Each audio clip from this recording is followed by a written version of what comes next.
welcome back to Okman.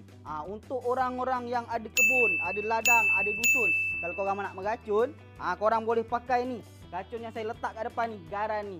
Dulu saya dah pernah pakai racun ni, tak ada letak apa-apa pun, dia dah cukup padu, memang clean, memang cantik ladang, dusun, kebun korang. Tapi sekarang ni, untuk lagi padu, lagi power ni, korang boleh tambah Red Lion KO ni. Dia function dia sebagai booster untuk racun rumput korang. So korang punya racun nanti lagi power, lagi padu, lagi cantik lah dia punya hasil. Dia akan mencepatkan mati rumput rumpai semua tu, dan juga dia akan lambatkan balik. Dia pun lambatkan dia punya rumput rumpai tu untuk tumbuh balik dekat korang punya kebun, ladang, dusun sebagainya. Untuk Red Lion KO ni, dia ni hardcore punya rumput. Macam akar ruas, resam, rumput sambal, rumput Israel semua tu kan. Memang rumput-rumput macam tu, ini pakai memang cun, memang cantik.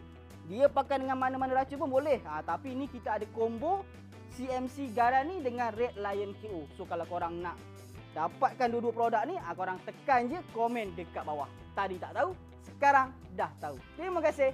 Roger.